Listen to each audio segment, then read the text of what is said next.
쌤! 쌤은 권 여사님 닮았잖아요. 그럼 성격이나 삶도 비슷할 것 같아요. 문하나, 그동안 내가 얼마나 퍼먹였는데 그런 막말을 할 수 있어요. 사랑 그렇게 안 받는데 나한텐 그거야말로 정말 심한 욕이에요. 아니 저 억울해요. 자기를 낳아준 엄마를 닮았다는 말이 그렇게 못할 말이고 막말입니까? 권 여사가 어떤 분이신지 아시지 않습니까? 제가 누누이 방송에서 또 뭐 사석에서도 밝혔듯이 뭐 그런 거죠. 근데 문하나는 누구 닮아서 그렇게 이쁘죠? 저는 아무래도 우월한 유전자를 가진 외가 쪽을 많이 닮았죠. 뭐 실제로 성격도 좀 비슷한 것 같아요. 뭐 다들 저처럼 해맑고 유쾌하시거든요. 이거 원고 누가 쓴 거야? 내가 말을 말아야지. 암튼 오프닝 이렇게 쓴 거 보니 오늘 주제는 뭐 닮은 사람, 닮은 꼴? 뭐 이런 얘기인가? 하긴 우리 주제가 뭐 있어도 온갖 얘기 다 하니까 네. 자, 빨랑 시작하시죠. 한쌤 문하나의 만병통치약.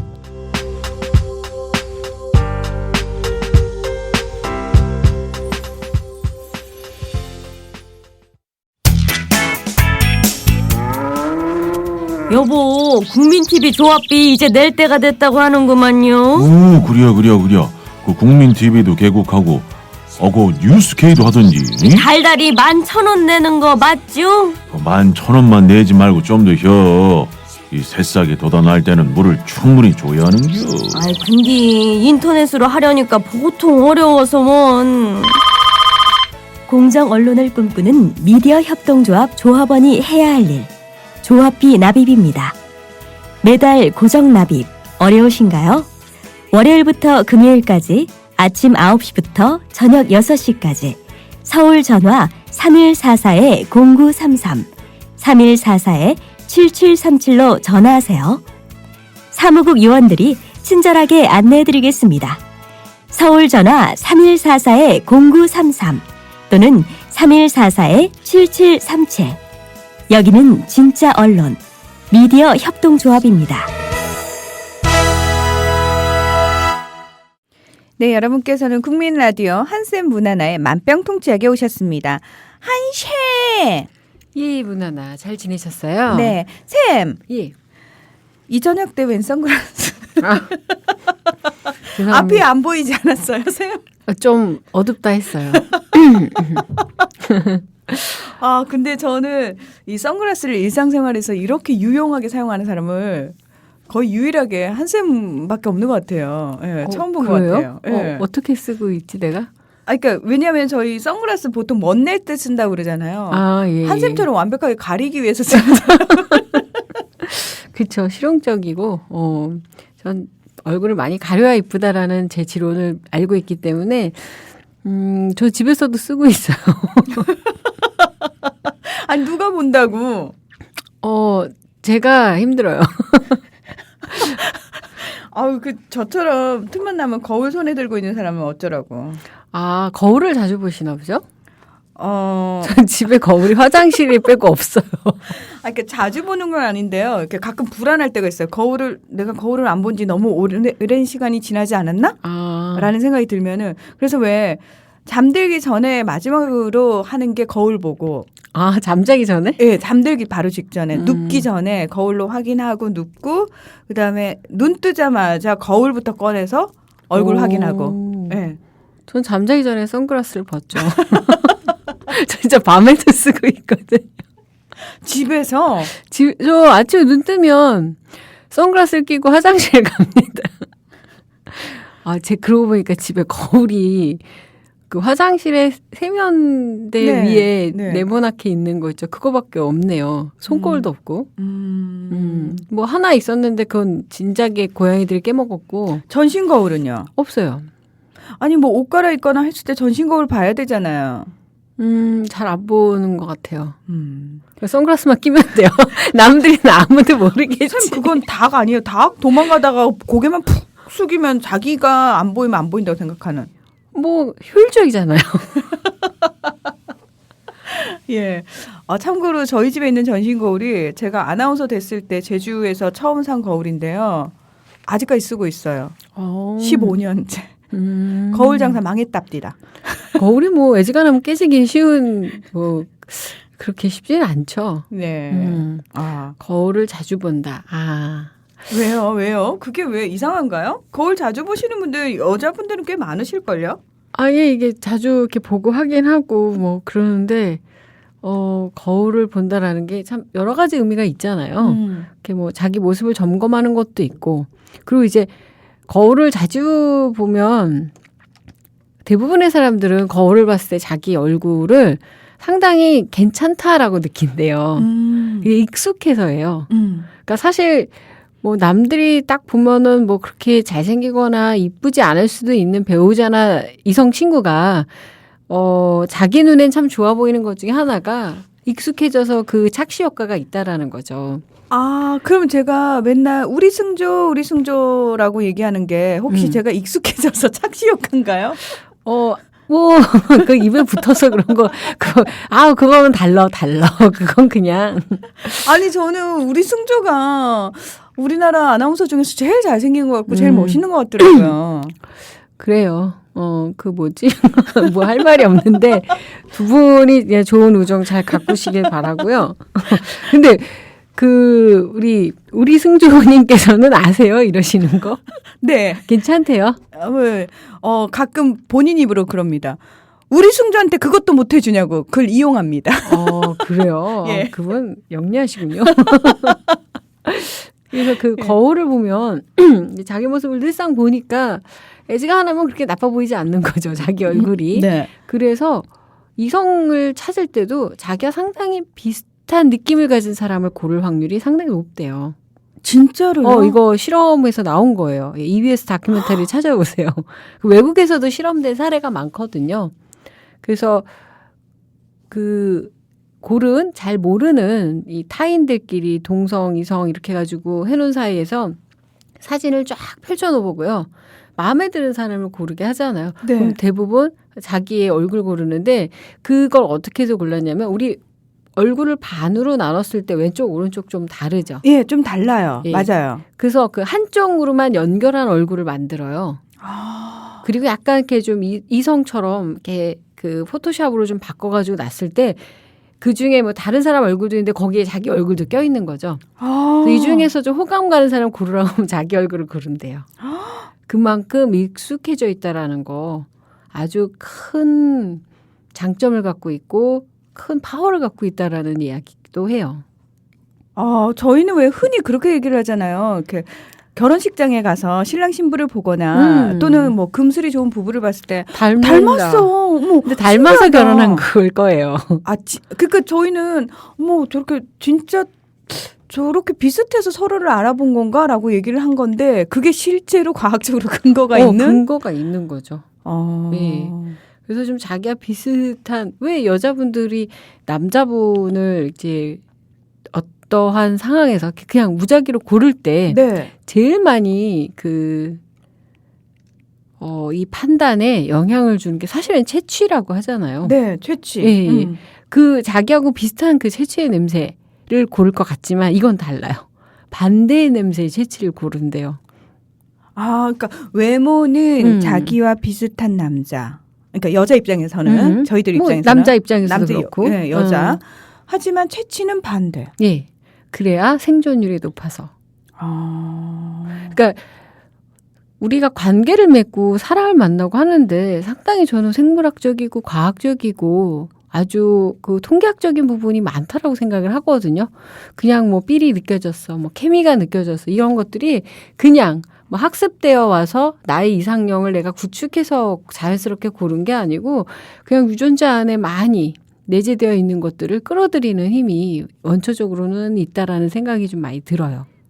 그러면 쌤 있잖아요. 저는 사실 외모를 본다고들 얘기를 하잖아요. 그거는 제가 예뻐서 그런 건가요? 뭐 만나본 남자를 못 봤으니까 그건 모르겠지만 예쁜 여자가 잘생긴 남자랑 결혼할 확률은 높아요. 그런가요? 실제로? 예, 실제로. 왜냐하면 왜 동물들도 짝짓기를 할 때 경쟁이 심하잖아요. 네. 우수한 우성분자가 우성을 또 골라서 그 단계로 쭉쭉쭉쭉 내려오게 돼 있거든요. 샘, 까또. 아, 예. 끄세요. 이게 뭔 맞습니다. 짓입니까? 방송에 대한 예의가 없습니다. 아, 이게 좀 보면서 제 특파원들한테 좀 소식을 받아야 되는데. 연애하세요, 요즘? 왜 이러세요? 정말 연애하고 싶죠, 요즘. 샘이랑 비슷한 남자, 레고 닮은 남자? 저 좋을 것 같은데 그분들이 저를 안 좋아해서 그렇지. 저는 뭐 아니요. 왜 남자도 자기와 비슷하게 생긴 여자를 좋아하는 거 아니에요? 그러면? 뭐 그러면은 샘을 좋아하는 근데 그 비슷하다고 하는 게 머리부터 발끝까지 어떤 비주얼하고 조금 다른 부분인 것 같아요. 느낌인가요?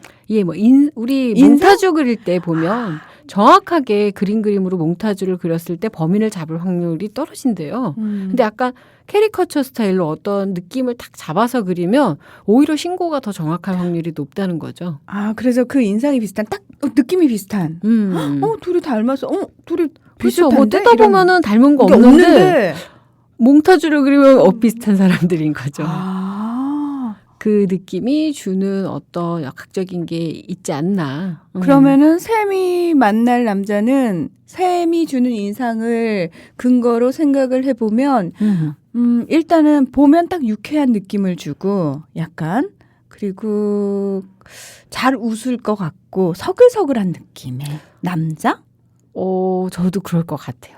그런 분이면 마음이 편하고 뭐 그렇게 부담감을 안 느끼게 될 것 같은데 무난하라면 상당히 좀 까칠한 남자일 것 같아요. 인상이 인상이 만만해 보이는 사람은 아닐 것 같아요. 무난하가 저렇게 싱글싱글 웃고는 있지만 뭐 한 손깔도 하고 한 손깔밖에 안 합니까? 한 두세 손깔 안 합니까? 예. 그 뭐 하나 넘어가면 두 개 되는 거고 하니까 의외로 이렇게 좀 예쁘장할 것 같고 인상도 좀 서글서글한 듯 보이지만 그렇지는 않은 인상이거든요. 이게 좀 눈이나 이런 데가 조금 더 좀 매서운 데도 있고 그래서 근데 좀 남자분도 좀 똘망똘망해 보일 것 같기는 해요. 예. 머릿속에 누군가가 그려지네요. 누군가가 있나요? 아니요. 그냥 예. 누구지? 요즘 또 마음에 두고 뭐 한 달에 한 번씩 변하는 그 마음을 1년에 저분이 마음에 뒀다가 버린 남자를 너무 많이 봐가지고요. 뭐 정거장이에요, 정거장. 중요한 거는 상대는 모릅니다. 아, 그래요? 혼자서만 좋아합니다. 조정석한테도 결국은 고백을 못했어요. 그래서 나중에 민기쌤이 정석이가 문 PD님이 자기 별로 안 좋아하냐고 심각하게 고민하고 갔다고. 분명히 PD가 좋아한다고 그래서 출연한다고 했는데 제가 눈도 못 마주치고 말도 못했거든요. 예. 아, 또 그런 상황이 되면 좀 차가워지는구나. 아니 눈을 못 마주치겠어요. 말을 못 걸겠어요. 심장이 터질 것 같아서. 아, 예. 그 좋네요. 근데 검사해봐요. 부정맥일 수도 있어요. 노화. 예. 그럴 수도 있으니까. 예. 근데 오늘 주제가 뭐죠? 왜 닮은 사람 얘기, 얼굴 얘기가 나온 거죠? 얼굴 얘기가 아니고요. 사실은 그 얘기를 하고 싶었어요. 제가 예전에 몇 번 말씀드렸던 것 같아요. 얼굴학 박사님 만나서 인터뷰했을 때 그분이 얘기한 게 얼굴은 뇌를 싸고 있는 보자기 같은 거다. 그래서 어떤 생각을 하고 있느냐에 따라서 그 사람의 얼굴이 결정이 된다. 그러니까 외모의 느낌이 아니라 선생님이 얘기한 것처럼 그 이미지, 인상의 느낌이겠죠. 그런 것들이 결정이 된다. 그래서 너가 지적으로 보이고 싶으면 3일만 책을 잡고 있어라. 하지만 3일 만에 만들어진 그 인상은 3일 만에 없어진다. 라고 말씀을 하셨거든요. 최근에 우리 사회에서 정말 많은 일들이 일어나고 있는데 계속 데자부 현상을 느끼는 거죠. 많은 사람들이. 그쵸? 누군가를 보면서 또 여러 무리를 보면서 왜 이렇게 자꾸 반복이 될까? 그리고 그들이 묘하게 닮아 있다라는 거죠. 예. 그러면서 문득 나는 누굴 닮고 있는 건지 그리고 왜 결국 닮아간다는 거는 생각이 비슷해진다는 거고 생각이 비슷하다는 건 비슷한 삶을 산다는 의미이기도 하거든요. 그래서 내 삶을 좀 점검해 봐야 되겠다라는 생각이 든 거죠. 예. 그렇죠. 그 얼굴이 죄송합니다. 나타나기 시작하는 게 어릴 때는 진짜 잘 모르는데 네. 30대 중반? 뭐 40대? 이제 저는 이제 40대 중반이잖아요. 네. 얼굴에 완연히 나타나는 것 같아요. 어떻게 살아왔는지. 개구진 얼굴. 아, 개구져요? 예, 시트콤적인. 아, 그러니까 일단은 이렇게 좀 어둡지는 않아 보이는 것 같아요. 샘 되게 밝아요. 다행인 것 같아요. 내 마음은 되게 어둡다고 생각했는데 난 어둡고 막 힘들고 고뇌에 찬 인생을 살았다고 생각했는데 주변에서 저도 인상 좋다라는 얘기를 듣기 시작하면서부터 좀 놀라웠었어요. 왜냐하면 이제 어린 시절에 학창 시절에 뭐 사회생활을 하기 초반에는 좋은 피드백을 받는 성격도 아니었고 뭐 그럴 만한 뭐 좋은 어떤 역량이 아니었었기 때문에 뭐 그런 칭찬을 받거나 뭐 착하다 소리도 이렇게 들은 것도 아니고 뭐 예쁘다 소리도 아니고 똑똑하다 소리도 아니고 그냥 개구지다 뭐 좋게 말해서. 근데 이제 그 이후로 그냥 인상 좋다라는 얘기를 들었을 때 내가 인상이 좋을 만한 뭐 삶을 살고 있었나 뭐 이런 생각을 해요. 근데 뭐 이렇게 부드러운 사람은 아닌데 집안에서 뭐 닮은 얼굴은 있지만 비슷한 이미지를 갖고 있는 사람은 없어요. 가족들하고는 오히려. 아. 인상이 좀 많이 달라요. 저 혼자. 그 저도 그런 것 같아요. 저희 자매가 5자매잖아요. 저희 자매는 뭐 딱 닮은 거 하나 있어요. 피부.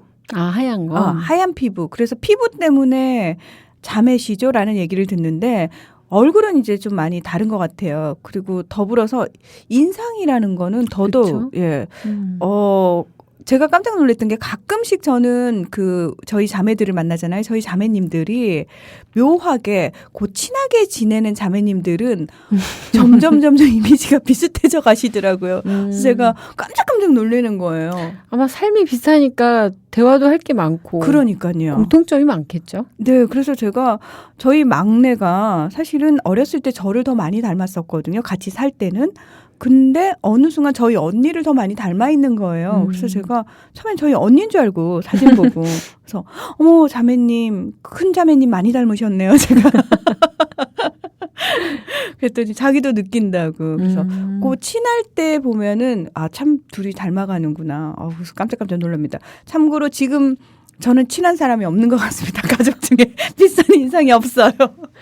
그러니까 뭐 저도 어떤 이 특정한 상황이 돼서 또 그런 것도 있는 것 같아요. 제 또래는 다 결혼을 해서 솔직히 제 또래면 학부형이죠. 그렇죠. 뭐 중고등학생의 자녀를 둔 그런 학부형일 수 있는데 이제 좀 다른 어떤 루트로 살고 있다 보니까 다른 또 인상을 갖고 있죠. 이번에 세월호 참사 때문에 붕괴하고 혁명을 준비하고 있는 엄마들이잖아요. 그렇죠. 소위 앵그리맘이라는. 네, 그렇죠. 앵그리맘들. 전 정말 이번에 40대 분들이 좀 정신 좀 차렸으면 좋겠어요. 예. 아이의 교육을 위해서 이 안정적인 체제를 유지하고 싶다. 이 가정의 삶을 위해서 무언가 자신이 갖고 있는 정말 꼴랑 얼마도 안 되지만 그것도 지켜보려고 이렇게 마음 먹고 어느 분한테 표를 주셨던 분들이 계시다면 이번에는 그걸로는 정말 모아놓으면 뭐합니까? 내가 갖고 있는 거 손에 쥐고 있으면 뭐해요? 그 세월호 그때 거기에 있었던 가족분의 한 분이 한 얘기가 있잖아요. 옛날에는 뭐 가난했지만 행복했다. 근데 이제는 가난하기만 하다. 그 얘기를 들을 때 정말 쓰리더라고요, 마음이. 그래서 좀 그분들도 아마 그분들도 이제 인상이 바뀌어야 되지 않을까. 자기의 뭐 집, 가족, 아이들 이게 전부고 충실하게 살아왔던 분들이라고 다 생각을 해요. 근데 그것만으로 거기에 맞게 정말 몰입해 있어서 집중해 있었던 그 모습에서 한번 고개를 들고 다른 집의 아이들 그리고 사실 그 마음속에 다 그게 죄책감처럼 나 몰라라고 살 수밖에 없었던 어떤 책임감, 무게감이 이번에 그렇게 다 터져나왔던 건 아닐까. 다 이분들이 모르고 살았던 건 아니고 의도적으로 외면할 수밖에 없었던 이 삶의 무게가 이분들을 참 힘들게 했지만 왜 우리 너무 힘들면 외면하잖아요. 그렇죠. 사실은요. 그걸 다 감당을 못 하겠으니까 그렇죠. 그냥 눈 찔끔 감아버리고 귀 막아버리면은 잠깐은 숨을 쉴 수 있거든요. 그러니까 사실은 그 잠깐이 좀 길어졌었죠.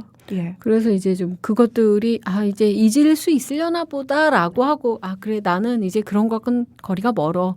나는 그냥 나만 이렇게 살래라고 가다가 이번 일이 터지면서 보통 뭐라고 말할 수는 없지만 이 정도의 감정 상태가 벌써 한 달이 한참 지났는데 전 더 오래 지속될 거라고 생각하거든요. 왜냐하면 아직 아무것도 끝난 게 아니고 네. 그리고 이제부터 우리의 트라우마는 정말 시작이니까. 그래서 열심히 내 얼굴에서 뭐 좋은 인상, 뭐 착해 보이는 인상 다 좋지만 제 얼굴에서도 다른 사람들한테 이런 메시지를 줄 수 있었으면 좋겠어요. 인상 좋지만 그냥 좋은 게 좋기만 한 얼굴은 아니었으면 좋겠어요. 그게 사실은 핵심 포인트여야 되는 거죠, 쌤. 그냥 뭐 좋은 게 좋고. 사람 좋네. 그렇게만 좋아 보이고 싶지는 않아요. 좀 욕도 먹을 수 있고, 그리고 뭐 비난도 받을 수 있고, 다 감당할 수 있다. 뭐 말하려면 말해라. 아니면 뭐 문제가 생기려면 뭐 생겨라. 근데, 뭐 다 이렇게 갈 수 있지 하면서 충돌을 일으키지 않으려고 늘 이렇게 좀 살살 갔던 게, 그게 과연 충돌을 피하면서 살아왔었던가? 핵심적으로 내가 고민하고 있는 문제들을 정말 안 읽히고 살고 있었는지 그거는 아직도 의문점이에요. 우리 아이들을 제가 아버지, 우리 유가족 중에 어떤 아버지 인터뷰를 보면서 이제 아이의 시신이 인양돼서 나왔잖아요. 그때 아버지 입장에서는 엄마가 이제 쓰러질 것 같으니까 보지 마라. 보지 마라. 내가 보고 올게 하는데 이제 어미 된 심정은 그게 아니죠. 내 새끼인데. 그 엄마와 아빠는 상당히 좀 다르잖아요. 엄마는 내 뱃속에 10달을 품고 있었던 아이고 내 젖물려서 키운 아이란 말이에요. 진짜 말 그대로 내 새끼라고 표현하잖아요. 그렇죠. 아빠들이 내 새끼라고 표현하지는 않아요. 근데 그런가요? 네. 근데 엄마들은 내 새끼란 표현을 너무 자연스럽게 쓴다고요. 내 새끼. 근데 그 내 새끼를 어떤 얼굴 형태를 하고 있든 눈에 띄는 무언가 액세서리를 착용하고 있지 않아도 알아보더라는 거죠. 그럴 거예요. 어머니가 제일 잘 알아보겠죠. 그러니까 아버지가 그러는 거야. 엄마니까 알아보더라. 그걸 그렇겠죠. 그 얘기를 하는 걸 들으면서 나와 어떻게 보면 내 분신 같은 존재잖아요. 닮은 아이잖아요. 그렇죠. 유독 얼마나 그 마지막 얼굴이 더 나와 닮아 보였겠어요. 그러니까 내가 죽은 것 같은 느낌이겠죠.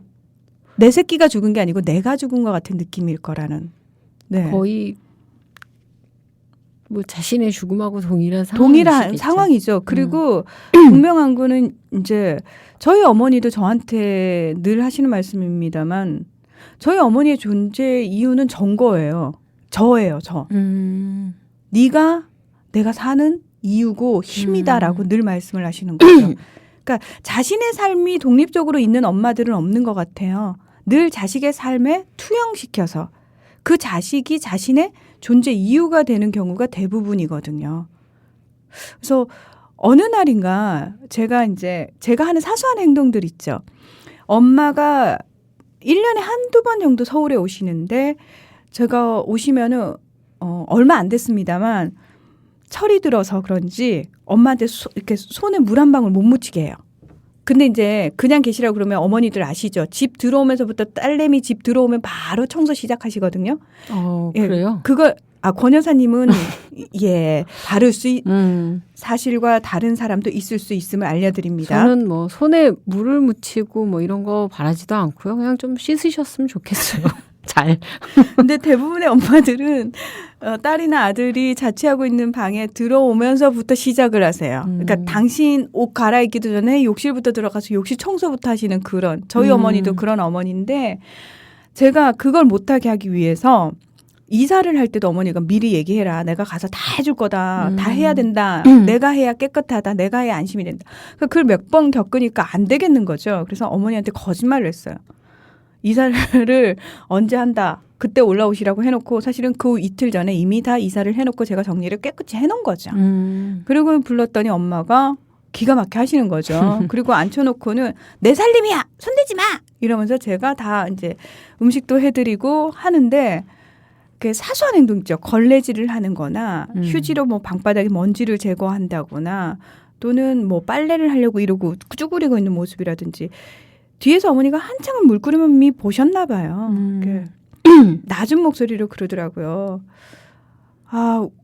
우리 공주가 하는 일이 엄마가 하는 거랑 똑같이 닮았다. 이렇게 말씀을 하시는데 제가 그랬어요. 엄마 나도 몰랐는데 어느 순간 내가 엄마랑 똑같아져 있더라. 그리고 엄마가 하던 행동을 내가 하고 있더라. 그러니까 그때는 왜 입장 바꿔가지고 제가 어렸을 때부터 늘 엄마의 등을 봤을 거 아니에요. 집안일을 하는 엄마의 등을. 닮아가는 거. 그렇죠. 근데 그냥 그때는 그냥 봤다고 생각을 했어요. 근데 어느 순간 제가 엄마의 모습이 되어 있더라는 거죠. 예. 저도 그거 느낀 적 있어요. 이렇게 TV를 이렇게 물끄러미 보고 있었는데 형부가 들어오더니 장모님인 줄 알았어. 막 이러더라고요. 깜짝이야. 장모님인 줄 알았어. 장모님 막 이러시더라고요. 뭔가 이 태라고 하죠. 보통 어머니들은 화장실부터 들어가서 물걸레부터 집으시는지 모르겠는데, 진짜 저번에 간만에 집에 갔어요. 간만에 갔는데, 또 막내딸 왔다고 저희 어머니도 뭔가 부산한 거죠. 네. 뭐가 부산하실까요? 그래서 노은정에서 먹다 남은 뭔가 묵국 같은 걸 막 싸웠어요. 그래서 너 먹는다고 막 싸웠어. 근데 저 정말 묵국 이런 거 안 먹거든요, 평생. 근데 뭘 막 비닐에 막 싸왔어. 그리고 이거를 냄비에 이렇게 옮겨서 데핀다고 막 그 어설프게 막 여기다가 바닥에다가 그 국을 쫙 쏟은 거예요. 그랬더니 아이고 막 이러더니 자기 허리 아파서 못 닦는다고 저보고 닦으래요. 그래서 누가 먹는다고 한 적도 없고 그거 싸들고 왔는데 엎어서 막 그러고 그걸 막 닦고 있는데 딸기도 이렇게 좀 또 노인정에서 남았는지 싸왔어요. 근데 이걸 막 닦느라고 짜증이 나는데 그 묵국 막 냄새 되게 싫어하거든요, 진짜. 막 닦고 있는데 막 그거 막 닦아지지도 않잖아요. 냄새도 안 벗겨주고 바닥에서 막 짜증내고 있는데 엄마가 딸기를 씻어오래요. 그랬더니 이거 닦잖아. 그랬더니 너 먹으라고 사왔대. 그래서 이따가 먹을게. 그러니까 자기 먹게 좀 씻어오라고. 그래서 막 짜증내니까 그냥 안 씻고 먹겠대. 그래서 또 내가 씻을 거야. 한쌤 되게 착한 딸이다. 그 묵국 닦아서 그럼 발로 차 묵국을 그 위에서 첨벙첨벙 놀까나. 내가 집에 나도 그 버스에 막 시달리고 왔을 거 아니에요. 막 일하다 너무 피곤해서 와서 소파에 잠깐 앉아 있는데 그 사이에 사고를 치셔서 허리 아파서 등을 못 구부리겠대. 그러더니 나는 묵국을 닦고 있는데 엄마 소파에 앉아서 리모컨을 딱 들더라고. 그래서 딸기 씻어. 그러면 한쌤도 권 여사님처럼 되는 거예요? 집에서 혼자 누구한테 시킬 사람이 없어서. 근데 그 소파에 앉아서 리모컨을 든 자태는 똑같더라고요. 뭔가 저 실루엣은 그렇게 딱 다리를 꼬고 앉아가지고 이렇게 한 손에 이 리모컨을 들은 그 모습이 어디서 많이 본. 참 싫든 좋든. 권 여사에게서 익숙한 여자의 향기를 느끼신 거죠. 그렇죠. 예. 뭐가 확 밀려오는데 그래서 이렇게 문득문득 요즘도 이렇게 TV 보다가 이렇게 보고 있다가 안 돼 이 자세 막 이러고 자세 바꿉니다. 이 모습은 왠지. 그래서 이렇게 누워서 이렇게 보다가도 앉아야지 내가 왜 이러지 이러면서. 근데 정말 본인도 모르게 가족들 또는 우리 함께 일하는 사람들. 네, 같이 항상 그렇죠. 시간을 같이 보내는 사람들. 그리고 진짜 동네 친구라도. 네. 정말 많이 닮아가는 부분이 있는 것 같아요. 그래서 왜 정말 하면 하고 그렇게 눈치 보면 무슨 생각하는 건지 알고. 그런데 문하나님 말씀대로 내가 어디에서 그런 사람들과 어떻게 지내고 있느냐가 결국엔 그게 나잖아요. 그렇죠. 나죠, 나. 왜 사람들이 나는 고기 되게 좋아해라고 하지만 보면 맨날 김치만 먹고 있는데 좋아할 뿐 매일 먹는 건 아니거든요. 그렇죠? 한쌤 고기 좋아하시잖아요. 근데 이게 매일 먹는 수는 없는 상황이잖아요. 그러니까 사실 내가 입고 먹고 자는 게 내 인생이거든요. 네. 그러니까 나는 돈 많으니까 나중에 이거 막 좋은 거 쓰고 막 이래야지. 그렇지만 지금 나는 그지같이 있고 이렇게 좀 척박하게 먹고 좀 그렇게 그냥 아무렇게나 산다면 그게 그냥 내 인생이고 의식주가 그냥 내 삶이거든요. 근데 난 지금은 얘네들하고 놀지만 난 원래 이런 사람 아니야. 그런 건 없는 것 같아요. 그거 되게 중요한 부분인 것 같아요. 사실은 자기가 분명히 속해 있는 바운더리가 있는데 마치 자기는 자기의 옆에 있는 사람들과 다른 존재인 양, 고매한 존재인 양. 뭐 고매하다고까지는 아니지만 그냥 여기에서 나는 이게 달라라고 이렇게 생각하면 다를 수는 있어요. 사람은 다 다른데 좋든 싫든 이게 내 인생이라는 거 받아들여야 된다라는 거죠. 인정할 건 인정을 해야 된다. 그런 거 좀 많이 봤어요. 저도 옛날에 내가 있던 조직, 뭐 회사, 사람들에서 진짜 불만을 많이 갖고 살았던 것 같아요. 근데 아마 이 방송 함께하고 계신 분들 대부분이 다 자기가 속해 있는 곳에 대한 불만이 없는 사람은 없을 거고 이제 경중이 있겠죠. 조금 가볍게 불만을 토로하시는 분이 있는가 하면 계속 입만 열면 불평불만만 하시는 분들도 계실 것 같고. 근데 우리가 뭐 불만을 갖는다고 그래서 뭐 떠날 수 있는 상황도 아니고 하지만 좋아하라는 노력을 하라는 얘기는 아닌데요. 이 속에 내가 있다라는 거. 결국은 뭐 좋아하려고 애쓸 필요는 없지만 싫은 마음이 들었을 때 내가 이 속 안에서 어떠한 영향을 주고 있는지 어떤 영향을 받고 있는지에 대해서는 좀 고민을 많이 해볼 필요가 있는 게 결국 밖에서 보면 나도 거기 한 얼굴이거든요. 맞아요. 예. 이렇게 사람들 옛날에 제가 이랜드 다닐 때 보면요. 거기 회사에서 사람들이 이렇게 직원들이 나오잖아요. 네. 그럼 다 달걀처럼 닮아 있어요. 선생님, 제가 그걸 어디서 느꼈냐면요. 삼성 본사 가서요. 예, 제 친한 작가가 잠깐 거기서 일을 한다고 그래서 밥 사준다고 그래서 갔었는데 점심시간이라서 이렇게 사람들이 쫙 밀려 나오는데 누가 누군지 구분이 안 되더라고요. 그렇죠. 무슨 영화에서 나오는 까만 옷 입고 나오는 맨인 블랙에서. 맨인 블랙 그냥 똑같이 그러고 나오고. 옷도 그렇게 비슷하게 입었고요. 헤어스타일, 얼굴 다 비슷해요. 그래서 깜짝 놀랐어요, 정말. 그 이랜드에서 나온 사람들도 보면요. 다 다단계가 똑같이 생겼어요. 그래서 아는 그 후배가 그 청천동 거기서 본사에서 막 사람들 나오는데 다단계인 줄 알았다고. 뭐 구원파 이런 건 줄 알았다고. 똑같은 교복도 있어요, 거기는. 교복이요? 그러니까 유니폼이요? 아니, 유니폼이 아니고 어떤 식으로 입고 다녀요. 뭐 남색 수트에 스프라이트에 바지는 뭐 이렇게 비슷하게 또 입는 게 있어서. 그게요. 삼성도 그렇던데요. 그러니까 입사하기 전에 이렇게 유인물에다가 바람직한 이런 드레스 코드. 예, 드레스 코드 이렇게. 그래서 한참 그 옷을 구하러 다니길래 제가 아니 무슨 학생 주임도 아니고 고등학교 때 이게 무슨 일이냐고 그랬더니 가서 봤더니 다 비슷하게 입고 계시더라고요. 그 실례졸래 해도 밖에서 보면 똑같아 보인다라는 거죠. 네. 이거 진짜 사실은 조금 무서운 말이기도 하고 그래서 이 조직을 내가 버리고 떠날 거 아니라면 내가 속해 있는 조직을 조금 더 좋은 곳으로 만들기 위해서 어쨌든 적극적으로 행동을 해야 되는 거네요. 그렇죠. 그 안에서 자기 역할이 뭔지 아는 거가 제일 중요하고 그 역할이 확실히 인지가 된다면 이게 진짜 옳은 건지 아닌지 가치 판단은 그때 또 좀 해볼 필요는 있는 것 같아요. 근데 어느 무리에서 내가 속해 있냐. 그 지금 현재 내 위치를 설명해 주는 거고 내가 무엇을 하고 있고 무슨 생각을 하고 있는지를 알려주는 아주 간단한 그 표시가 되기 때문에 한 번씩 점검해 볼 필요가 있는 거죠. 그 동네 저희 그 여의동에는 친구들이 다 비슷하게 입고 다녀요. 쌤처럼요? 그러니까 일단 기본적으로 여름까지도 다 스카프를 하고 다녀요. 이유를 모르겠는데 추워서 그래요. 그렇게 옷 입는 스타일, 그러니까 딱 나가서 보면은 우리 동네들이 좀 스타일이 비슷하구나.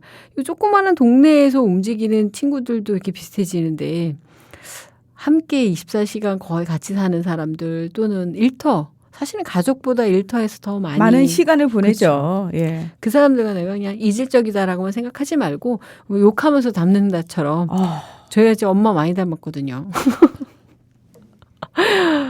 욕하면서 닮는다더니 진짜 원래 생긴 것도 좀 많이 닮았는데 뭔가 이 포스가 비슷해져 가고 친엄마 아니야. 난 제발 주워온 아이였으면이라는 그 셈의 마지막 희망마저도 뺏어간 게 그러기에는 너무 닮았죠. 그리고 왜 어쩔 때 정말 이상해요. 리모컨을 쥐고 있는 그 손매가 너무 닮은 거예요. 마음이 좀 아프더라고요. 그래서 막 왼손으로도 잡아보고 발가락으로도 눌러보고 막 이러는데 나는 닮지 않았어. 거부하지만 우리도 모르게 닮아가는 거.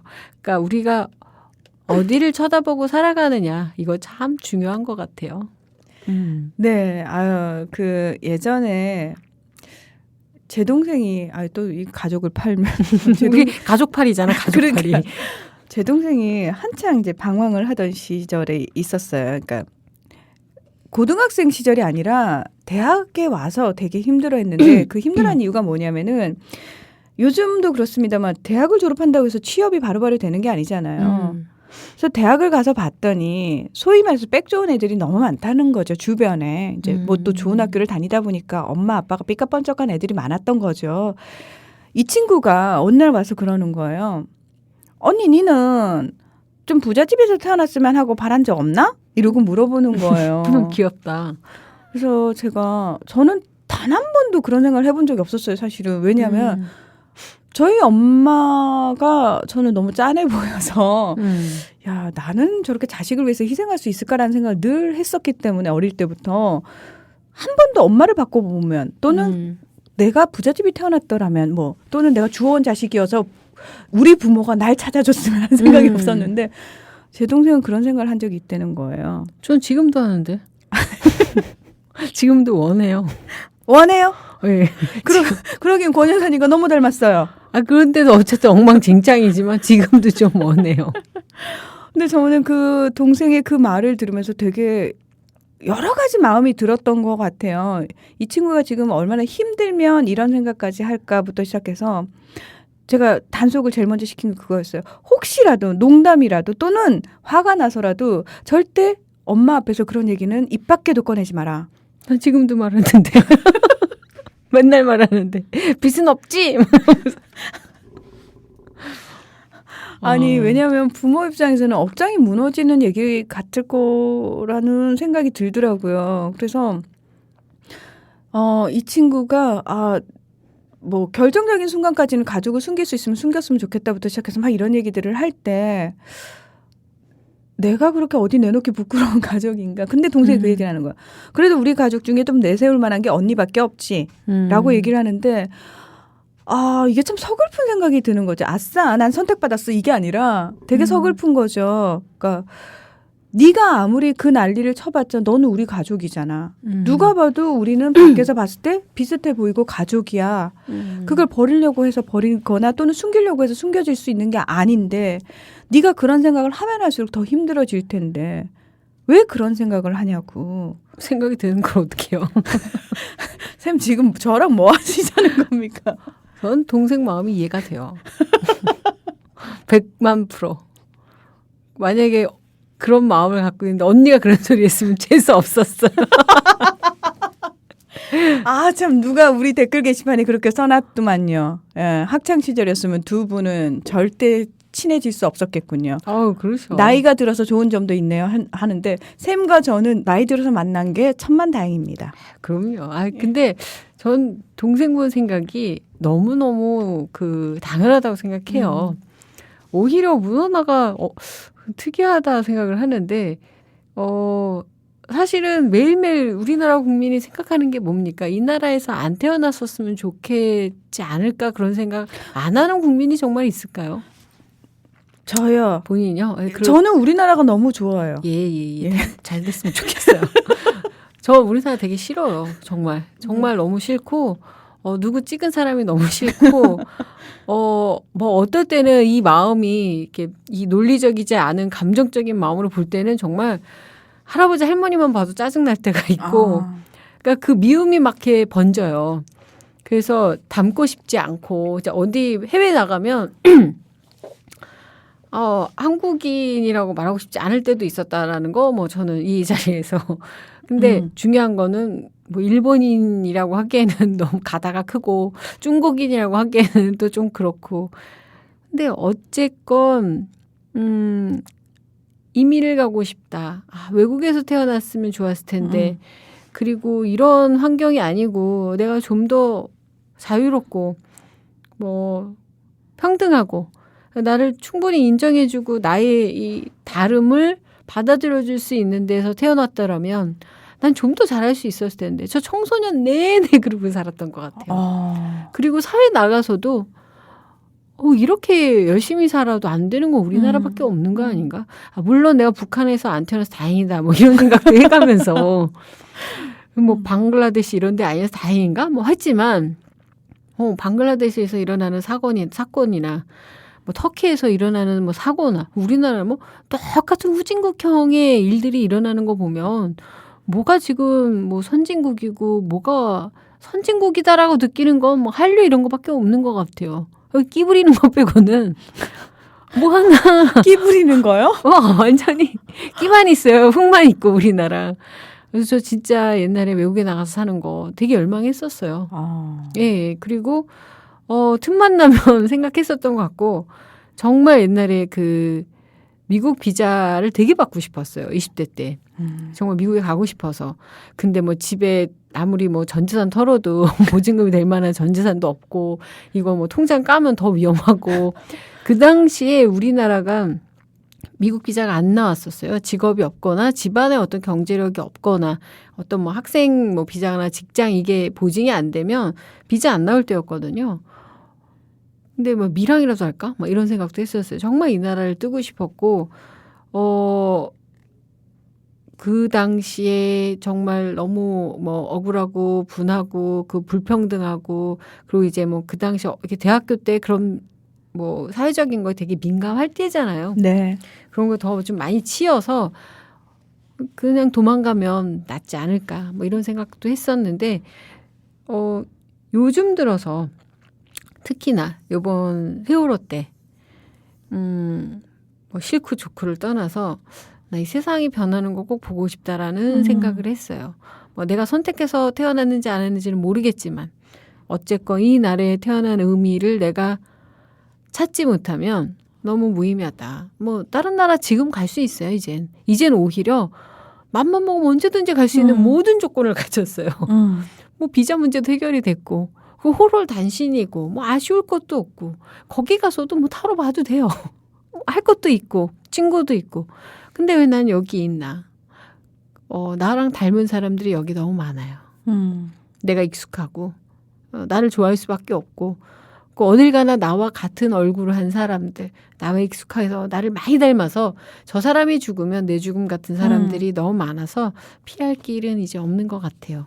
근데 이 사람들이 또 내가 속해 있으니까 이제 좀 세상이 변해야 된다라는 거. 그 옛날에는 그냥 변해야지 하면서 그냥 의도적으로 외면하고 그냥 내 살 길 살았거든요. 아니, 쟤네랑 나랑 뭐가 닮았어 라고 하는데 요번에 매일매일 느끼는 게 도망가지도 말고 어떻게 하면 내 입장에서 내가 하고 있는 일 속에서 세상을 변화시킬 수 있을지 그거를 그리고 불합리한 상황에 있고 힘든 사람들을 어떻게 하면 그들을 하나하나 돕는다는 게 아니에요. 링컨도 노예들이 다 행복하라고 해서 이 해방을 해준 거라고 생각하지 않아요. 그중에 노예들 중에는 상당 부분 불만을 가진 애들도 있었을 거예요. 그럼요. 예. 예. 그러니까 얘네들이 갑자기 좋아질 거라고 믿어서 노예 해방을 한 거 아니거든요. 그게 마땅하니까 이루어졌어야 했던 것들 있죠.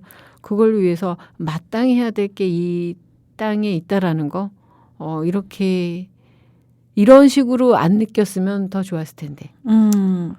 더 진작에 깨달았으면 좋았을 텐데. 그러니까 이런 참사를 겪지 않고도 그렇죠. 당연히 이루어졌었더라면 그리고 우리가 그렇게 뼈저리게 느끼지 않았더라면 그 뼈저리게 이미 느꼈더라면 참 좋았을 텐데 예, 너무 안타깝게도 예, 참사를 겪고 나서 너무 아프게 저희가 배운 거죠. 그렇죠. 이렇게 참 배우는 건지 모르겠지만 요즘 아닌 것 같고요. 그래서 아까 얘기하는 닮아간다라는 거 사실 제일 많이 내가 보고 살아왔었던 게 이 대한민국 땅덩어리에서 이 서울에서 내 이웃들하고 한국 사람들하고 뭐 어떻게든 죽이 되든 밥이 되든 치고받고 싸우면서 욕을 맨날 해가면서도 닮아가면서 어디 가도 이제는 전형적인 한국인이고 이 땅에서 살아온 티가 절절절절 흐르는 애기 때문에 뭐 이민 가서 뭐 뾰족하게 잘 살겠나. 또 잘 살면 뭐합니까? 나랑 너무 생판다는 사람들하고 그냥 익숙한 사람들하고 미우나 고우나 그냥 나랑 대대하니 넙대대하니 비슷한 인간들하고 조금씩 움직여 보면서 요만큼만 움직이면 변할 수 있어. 요만큼만 또 움직이면 변할 수 있어 하면서 새로운 얼굴로 바뀌어가고 싶어요. 같이. 쌤이랑 저랑은 안 닮은 것 같아요. 난 어느 부분은 좀 닮았다라고 봐요. 어느 부분? 어느 부분? 어느 부분? 말을 해봐요. 구체적으로 콕 찍어요? 발끈하는 게 이상한데요.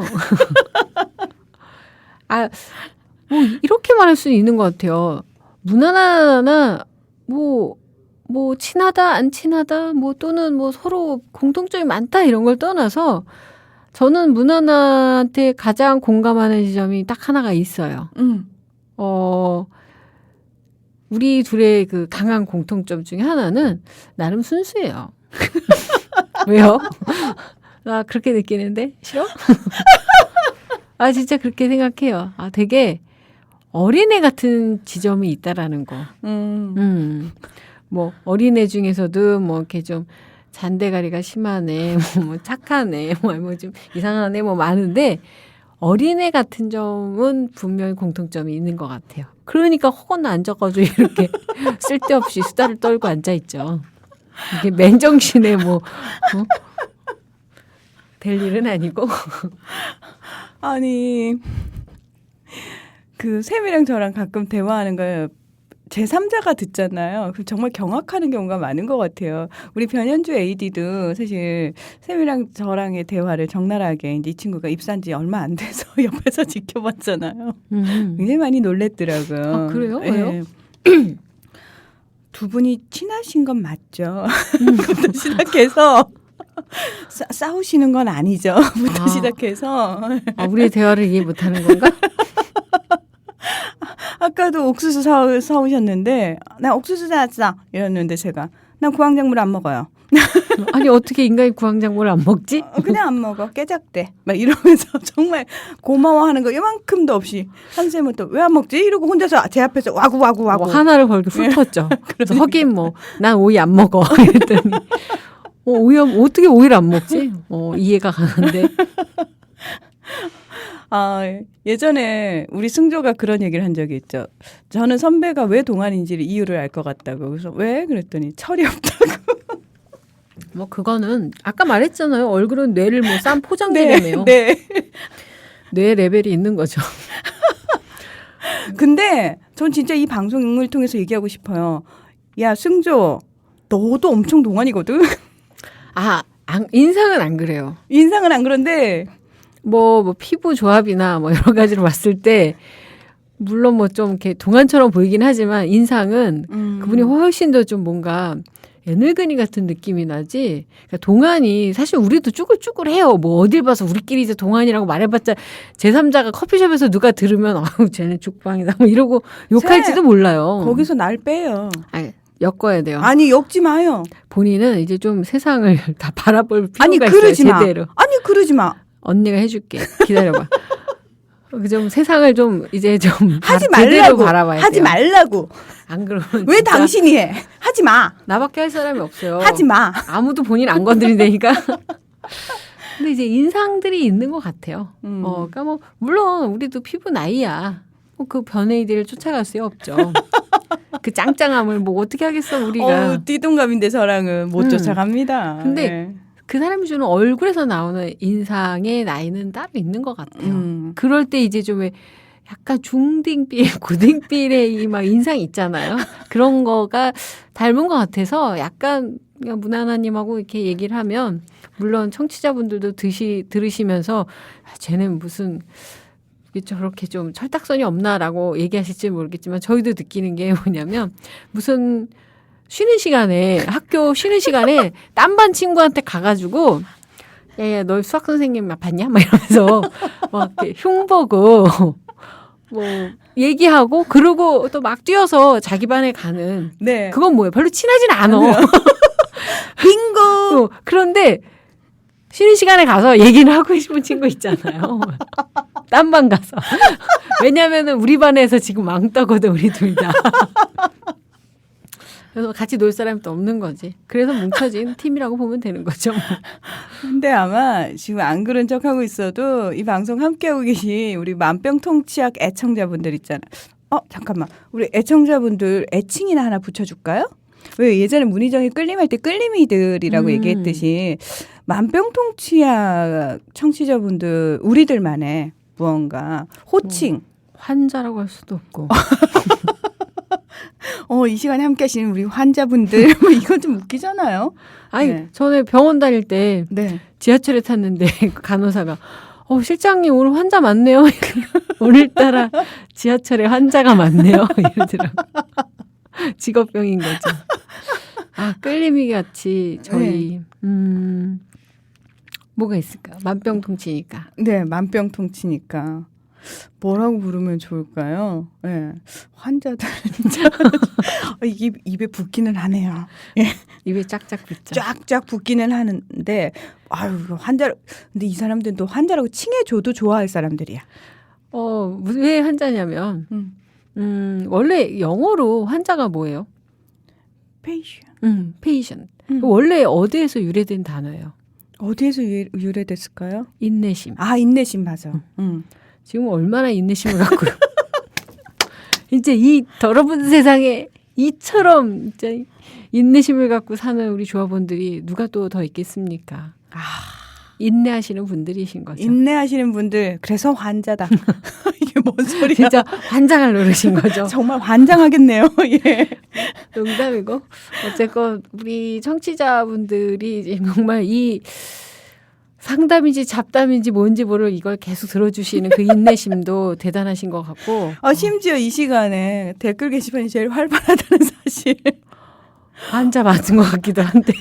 왜 이동영 작가가 진짜 인기 많잖아요. 근데 예. 이 작가 문희정의 라이벌에도 사실 굉장히 댓글 게시판이 활발하거든요. 만병통치약은 압도적입니다. 그런가요? 저는 요즘 좀 사실 우리 청취자분들한테 되게 죄책감을 많이 느끼고 있어요. 제가 제대로 된 상담을 못 해주고 있어서 좀 고민을 아무도 안 올려주시니까 이제 아무도 안 올리는데 제가 이렇게 못 믿어오신 것 같기는 해요. 이제 들어봤자야 뭐 이러고 계시는 거 떠들어라 뭐 그거의 문제가 그런 것 같아요. 쌤이 아들 딸을 못 맞춘다는 거, 한치 앞을 못 본다는 거, 그게 데미지였어. 아니 한치 앞을 우리가 봤으면 우리가 둘이 이러고 지금 만나고 있겠어요. 우리가 한치 앞을 못 보는 이유는요. 세상에 어떤 만남이 또 기다리고 있을지 기대하면서 살아갈 수 있기 때문에 한치 앞을 못 보는 거예요. 내가 쟤랑 나중에 어떻게 될 줄 알면 지금 보겠냐고. 내가 쟤랑 나중에 비굴하게 내가 쟤한테 가서 뭘 부탁해야 되는데 지금 내가 이렇게 욕하면서 싸우겠냐고. 모르는 거라고. 응? 이쯤 되면 우리 환자분들이 눈치채셨을 것 같아요. 녹음 방송입니다.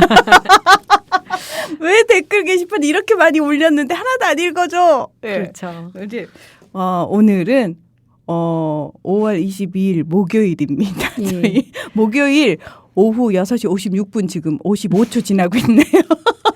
여러분들한테 부득이하게 녹음 방송을 하게 된 점을 너무 죄송스럽게 생각하며 대신 내일이죠 방송이 나갈 때 화려하게 게시판에 등장하겠습니다. 여기는 와 있지 못하지만 내 방송을 내가 들으며 여러분들과 같이 깔 수 있는 좋은 게시판 댓글 토너먼트를 제가 준비하고 있습니다. 예. 쌤은 또 이거 되게 빠르잖아요. 저는 이 카톡, 메신저 이거는 쌤 속도를 제가 못 따라가요. 저는 사실 속도 되게 느린데 제가 대답하고 있는데 다음 질문을 하면 저 어쩌라는 겁니까? 그래서 그 트위터 트위팅 트위티, 걔만 트위티. 자꾸 이렇게 보내는데 이게 되게 느려서. 무성해 보여요. 아니 이게 느려서 어쩔 수 없이. 제가 워낙 빨라요. 예, 그래서 트위티로 점철된 저의 까똑. 그러니까요.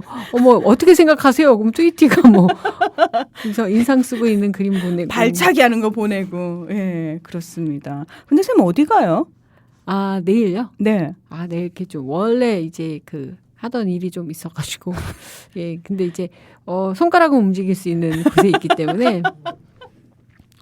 맡은 바도 이렇게 좀 중요하게 해야 될 일이 있어서 일단 그 부분을 이렇게 양해를 구하면서 대신 내일 음. 게시판에서 여러분들과 함께 네. 댓글로 토킹을 함께 하면서 이 시간을 같이 들어보면 또 재밌을 것 같아요. 혹시라도요, 걱정하시는 분 계실까봐 말씀드리는데요. 한쌤은 100만 대군을 상대할 수 있는 속도를 가지셨기 때문에. 네, 다 덤비세요. 아무 걱정 안 하셔도 됩니다. 우리 내일 게시판에서요. 문 하나 한번 까봐요.